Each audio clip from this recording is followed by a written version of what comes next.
Assalamualaikum warahmatullahi wabarakatuh. Oke, kembali lagi dengan saya Muhammad Aris Septian. Kali ini saya akan membahas tentang Zero Waste Concept atau konsep Zero Waste, di mana konsep ini biasa diterapkan di bidang peternakan agar peternakan kita tidak menghasilkan banyak limbah. Oke, kita jangan terlalu lama, kita beranjak saja kepada materinya. Permasalahan terbesar pada usaha peternakan dan pertanian adalah limbahnya, di mana limbahnya ini adalah yang menjadi penyebab utama keributan di lingkungan sekitar farm kita atau di lingkungan sekitar peternakan dan pertanian kita. Terutama di bidang peternakan, karena kan limbahnya sendiri memiliki ciri khas di mana baunya yang sangat menyengat. Nah, baunya ini yang bisa mengganggu warga sekitar atau merusak lingkungan sekitar. Nah, dengan konsep Zero Waste ini, kita akan menggali lebih dalam lagi bagaimana caranya agar peternakan kita itu tidak terlalu banyak menghasilkan limbah. Intinya seperti itu. Baik, di sini ada beberapa bentuk limbah yang dihasilkan dari kegiatan beternak yang menjadi permasalahan utama eh, kerusakan lingkungan yang diakibatkan oleh bidang peternakan dan pertanian. Nah, yang pertama di sini ada nitrogen, di mana nitrogen ini adalah N yang sebenarnya dia terdapat di dalam pakan namun tidak dapat dicerna oleh ternak, sehingga ada beberapa nitrogen yang bentuknya amoniak ya. Bentuk amoniak itu dikeluarkan melalui feses dan urin yang bisa menyebabkan bau ya, menyebabkan bau yang sangat menyengat. Selain itu menjadi penyebab hujan asam juga dan menyebabkan adanya nitrit di dalam tubuh karena kita meminum air atau meminum air ya, memakan makanan yang di dalamnya itu terkandung nitrat yang diakibatkan dari hujan asam ya. Lalu nitratnya tersebut masuk ke dalam tubuh dan menjadi nitrit sehingga dia bisa merusak oksigen atau menyebabkan yang memakannya itu akan kekurangan oksigen di dalam tubuhnya. Selanjutnya ada bahan organik.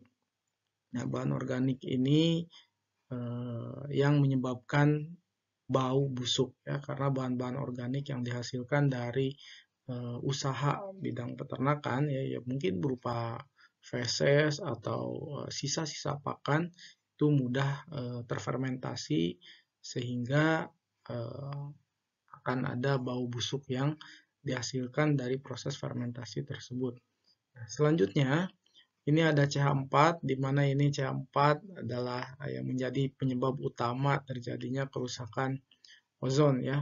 Bahkan FAO sendiri menyebutkan bahwa emisi yang dihasilkan dari peternakan itu memiliki porsi 37%-nya adalah antropogenik metana yang berasal dari hasil fermentasi dari ruminan. Terutama memang di sini CH4 dihasilkan dari hewan ruminan ya, karena proses pencernaannya yang menghasilkan CH4 ya. Nah, selanjutnya 63% antropogenik nitrodioksida atau NO2 berasal dari kotoran hewan ternak yang ternyata 300 kali lebih destruktif dibandingkan CO2 ya. Lebih destruktif, jadi lebih mampu menghancurkan ozon ketimbang dengan CO2. Lalu lebih parahnya sektor peternakan itu menyumbangkan 2/3 atau 64% emisi antropogenik amonia yang menyebabkan terjadinya hujan asam. Ya. Ternyata hujan asam juga banyak menghasilkan permasalahan-permasalahan yang lebih lanjut. Mungkin ini bisa kita bahas di lain waktu. Selanjutnya ada limbah padat yang memang terlihat ya, terlihat sendiri oleh kita. Mungkin ini tidak hanya bidang peternakan tapi bisa juga bidang pertanian. Jika limbah yang dihasilkan itu tidak diolah, hanya dibuang di lingkungan sekitar dan tidak termanfaatkan. Nah, ini bisa merusak nilai estetika dari lingkungan, merusak pemandangan intinya. Selain merusak pemandangan, merusak pandangan mata, tentu ini juga bisa merusak indera penciuman karena pasti dari limbah padat ini dimungkinkan dia mengandung juga bahan organik yang mudah berfermentasi sehingga mudah membusuk dan menghasilkan bau yang sangat menyengat. Ya. Selanjutnya, permasalahan-permasalahan yang tadi saya sebutkan sebenarnya bisa diatasi dengan konsep yang dinamakan dengan konsep zero waste, atau bagaimana caranya kita itu menghasilkan nol limbah atau lebih sedikit limbah yang dihasilkan ya. Nah, zero waste ini sendiri adalah model pertanian yang merupakan model pertanian yang tidak membiarkan hasil ikutan menjadi limbah atau tidak bermanfaat. Jadi, hasil ikutannya itu harus termanfaatkan. Ya. Nah, ada juga yang menyebutkan bahwa zero waste atau produksi bersih merupakan strategi pengelolaan lingkungan yang bersifat preventif, terpadu dan diterapkan secara terus-menerus pada setiap kegiatan, mulai dari hulu sampai hilir, ya, untuk meningkatkan efisiensi penggunaan sumber daya alam, mencegah terjadinya pencemaran lingkungan, dan mengurangi terbentuknya limbah. Nah, pada intinya konsep zero waste ini adalah agar semuanya efisien. Nah, jadi dalam proses produksi itu bahan-bahan yang digunakan menjadi efisien dan sedikitnya limbah yang dihasilkan. Ya, syukur-syukur itu tidak ada limbah, tapi mungkin agak sulit. Tapi yang penting minimal limbah yang dihasilkan itu lebih sedikit, ya, imbang dengan biasanya.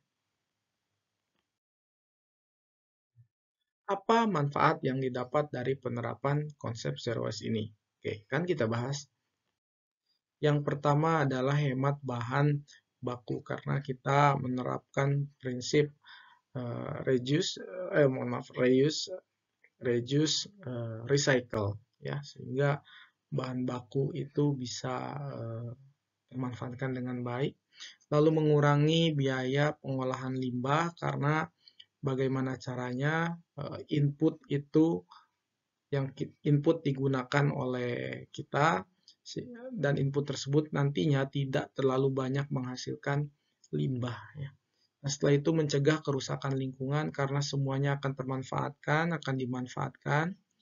Jadi akan sedikit sekali limbah yang dibuang ke lingkungan. Lalu hidup yang lebih sehat, tentu ini akan menghasilkan hidup yang lebih sehat karena berkurangnya limbah yang dihasilkan sehingga tidak mencemari lingkungan. Lalu meningkatkan daya saing produk. Konsep zero waste ini dia akan berujung pada produk yang sehat atau produk-produk lebih ke organik, ya, produk-produk organik, sehingga dia mampu atau mempunyai daya saing, ya, jadi produknya produk sehat.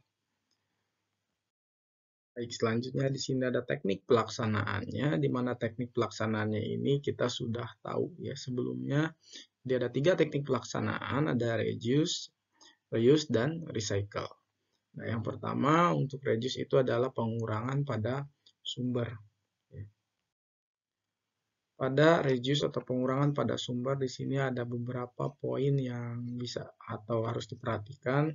Yang pertama, dalam pengurangan pada sumber ini dapat berupa perubahan dari produknya. Ya, jadi produk-produk yang sebelumnya banyak menghasilkan limbah, maka produknya itu dimodifikasi atau dirubah sehingga produknya dihasilkan namun limbahnya tidak terlalu banyak gitu ya. Selanjutnya perubahan material input. Nah, di sini material-material yang sebelumnya digunakan itu ternyata banyak menghasilkan limbah, terutama limbah-limbah yang berbahaya, maka diganti. Nah, di sini biasanya terutama bahan-bahan kimia ya. Jadi produk input berupa bahan kimia yang nantinya pada akhirnya dapat menghasilkan limbah yang berbahaya, maka bahan tersebut dapat diganti dengan bahan yang lebih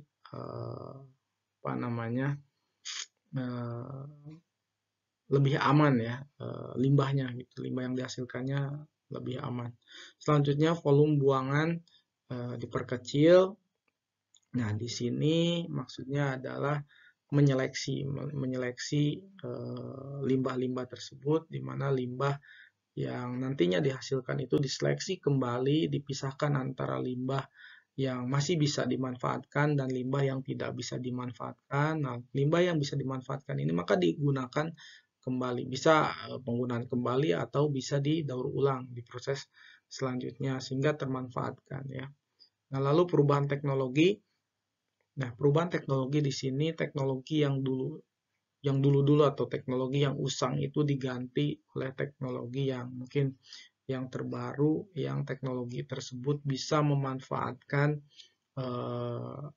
input ya, bisa memanfaatkan material input dengan sebaik mungkin sehingga limbah yang dihasilkan itu lebih sedikit. Lalu ada good housekeeping. Nah, intinya good housekeeping ini adalah perbaikan dalam sistem manajemennya. Jadi manajemennya diperbaiki sehingga dalam perubahan manajemen itu bisa menghasilkan produk yang lebih bagus, terus limbah yang dihasilkan pun bisa lebih sedikit ya. Itu ada beberapa caranya. Nah, penerapan good housekeeping ini dapat menekan limbah hingga 20-30% dengan biaya yang lebih murah ya. Itu menurut beberapa penelitian. Lalu selanjutnya reuse atau penggunaan kembali. Nah, ini menggunakan kembali barang yang sudah berkurang fungsinya. Jadi barang-barang yang tidak istilahnya tidak digunakan oleh produk sebelumnya, maka itu bisa digunakan kembali. Contohnya ya seperti wadah-wadahan ya, bisa seperti wadah-wadahan, terus mungkin karung yang sebelumnya itu adalah karung pakan, maka selanjutnya bisa digunakan untuk karung kotoran atau karung untuk wadah-wadah yang lainnya ya, sehingga ya tidak dibuang ke lingkungan yang bisa mengakibatkan pencemaran terhadap lingkungan. Nah, yang selanjutnya di sini ada recycle atau daur ulang. Ya, saya rasa kalian pun sudah tahu maksudnya bagaimana.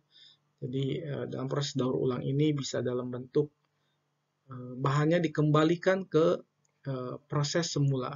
Jadi kalau dia bisa menghasilkan limbah, limbahnya digunakan lagi untuk proses semula ya. Selanjutnya bahan baku pengganti untuk proses yang lain. Nah, mungkin limbah yang dihasilkan itu ya bisa digunakan untuk kegiatan yang lainnya.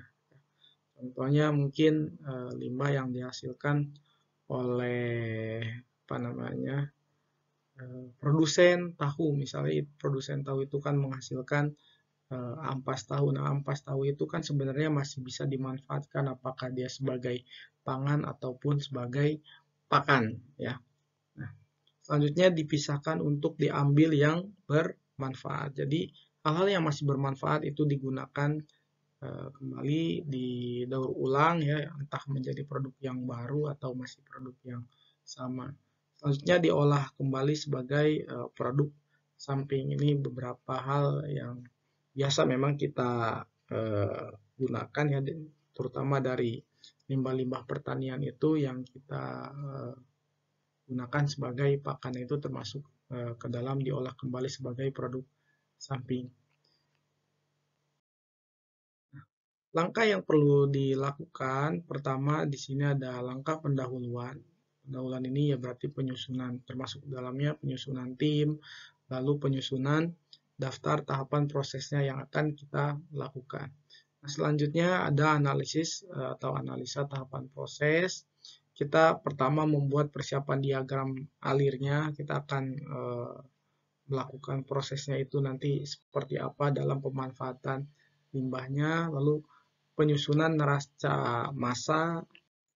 Neraca massa di sini adalah merupakan hal yang penting dalam implementasi produksi bersih ya, atau produksi zero waste ini, karena dari neraca massa ini dapat diketahui jumlah emisi atau material dan energi yang hilang selama prosesnya. Lalu kita juga harus mengetahui karakteristik limbahnya itu seperti apa. Komponen kunci dari penilaian produksi bersih atau zero waste ini adalah mengkarakteristikan si limbahnya yang dihasilkan dan faktor yang menyebabkan limbah itu dihasilkan, yang akan berguna dalam menentukan metode dan biaya penanganan limbahnya. Jadi ketika kita mempetakan karakteristik limbahnya, kita mengetahui karakteristik limbahnya itu bagaimana, Sehingga ke depan kita bisa menentukan metode penanganan limbahnya seperti apa, kita bisa memilih metode yang tepat dan biaya yang paling murah. Lalu penilaian nilai ekonomi limbah yang dihasilkan ini perlu juga diperhatikan karena dengan menilai potensi ekonomi dari limbah yang dihasilkan, maka limbah tersebut harus dinilai dulu dengan uang sehingga kita akan tahu biaya-biaya yang dihasilkan nanti, biaya yang diperlukan itu berapa untuk penanganan limbahnya. Lalu perlu juga penelaahan atau review terhadap prosesnya ya, proses yang akan kita lakukan. Nah, ini biar kita tahu nanti apakah proses ini atau penerapan pelaksanaan ini, langkah yang kita lakukan itu sudah tepat atau belum.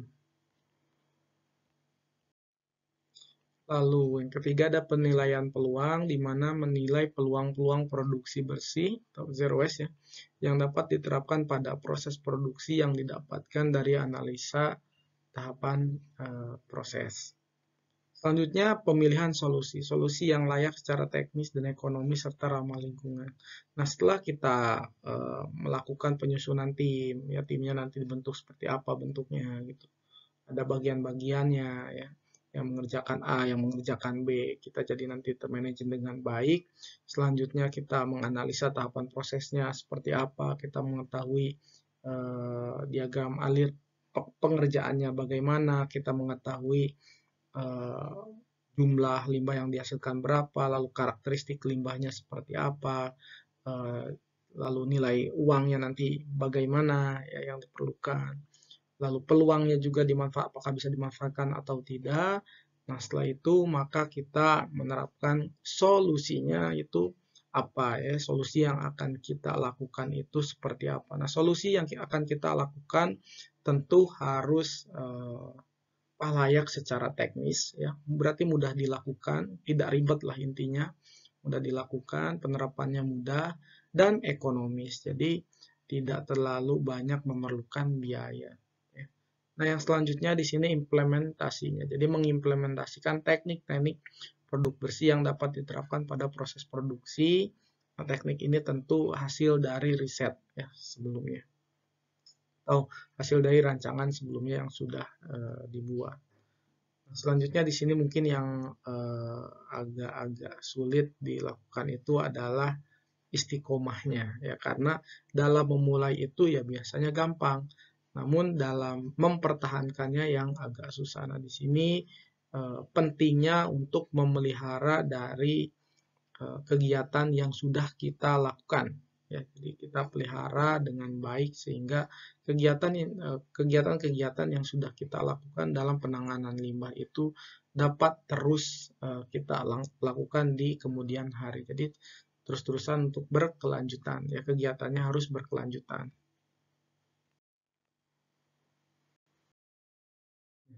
Contoh penerapannya di bidang peternakan dan pertanian. Yang pertama, hal kecil ini ya yang harus kita lakukan. Nah, contohnya dalam memandikan sapi. Ya. Jadi konsep zero waste-nya itu adalah bagaimana caranya agar si air yang kita gunakan dalam memandikan sapi itu tidak terlalu banyak terbuang. Dan syukur-syukur air sisa, bukan air sisa, air yang bekas memandikan sapi itu dapat termanfaatkan. Nah, hal kecil yang dapat dilakukan adalah menggunakan misal selang. Karena dengan menggunakan selang atau menggunakan sprayer maka air itu lebih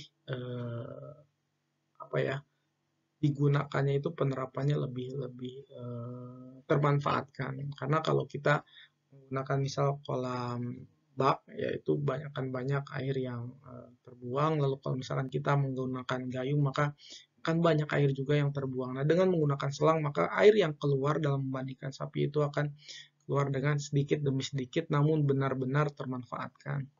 Nah, selanjutnya memanfaatkan limbah-limbah yang dihasilkan dari produk sebelumnya. Misal limbah dari limbah pertanian.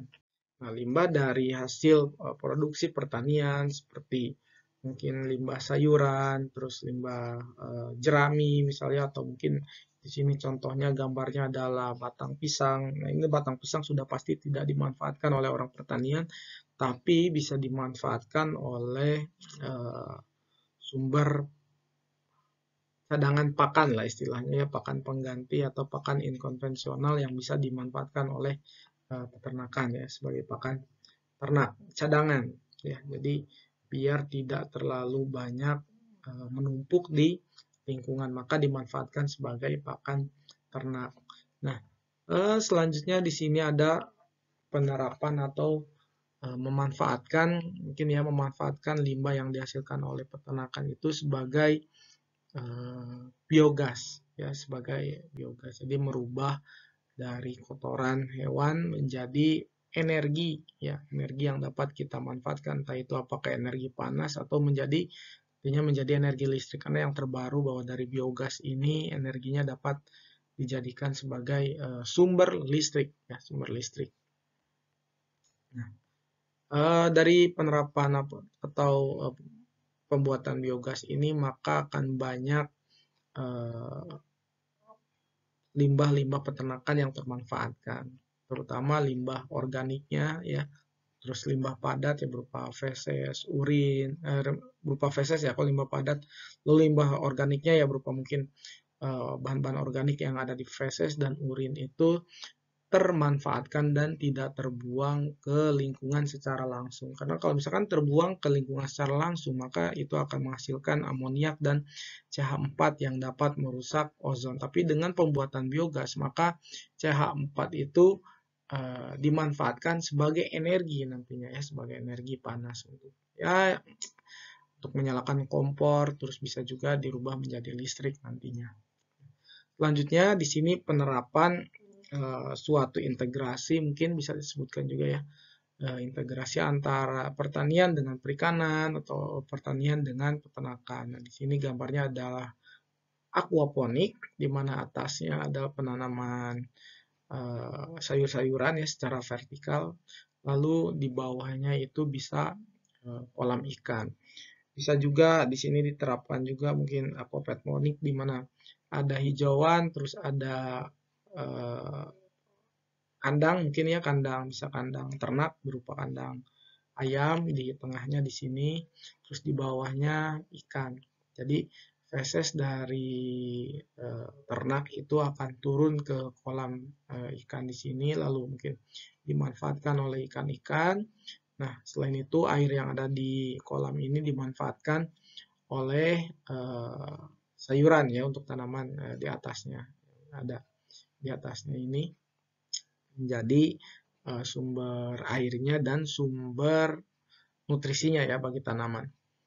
Nah, lalu selanjutnya dalam menyiram tanaman. Dalam menyiram tanaman ya bisa digunakan juga berupa alat ya, mungkin alatnya ya bisa selang, bisa sprayer, sehingga air tidak run off atau tidak terbuang dengan percuma. Nah, selain itu penggunaan air di sini mungkin kalau kita mengintegrasikan antara peternakan dengan pertanian, maka penggunaan air itu bisa menggunakan air sisa dari pemandikan ternak ya. Di air yang sisa memandikan ternak ini mungkin nantinya ditampung. Nah, setelah itu bisa untuk mengaliri atau untuk menyiram tanaman ya, gitu ya integrasinya. Nah, yang selanjutnya di sini formulasi ransum. Mungkin kok nggak nyambung ya. Namun benar-benar sangat nyambung sebenarnya, di mana formulasi ransum ini sangat berguna ya, agar pakan yang dimakan oleh ternak itu lebih efisien.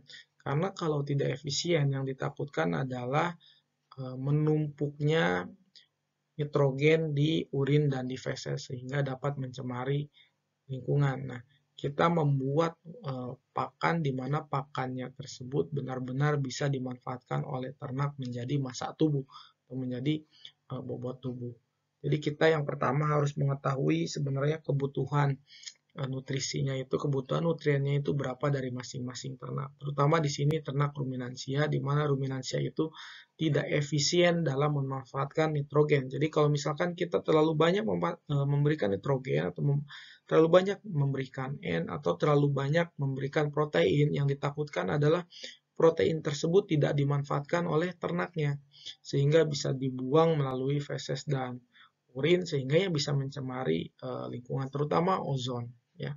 Jadi percuma, terutama N sendiri atau protein sendiri adalah bahan pakan atau bahan nutrien yang paling mahal harganya.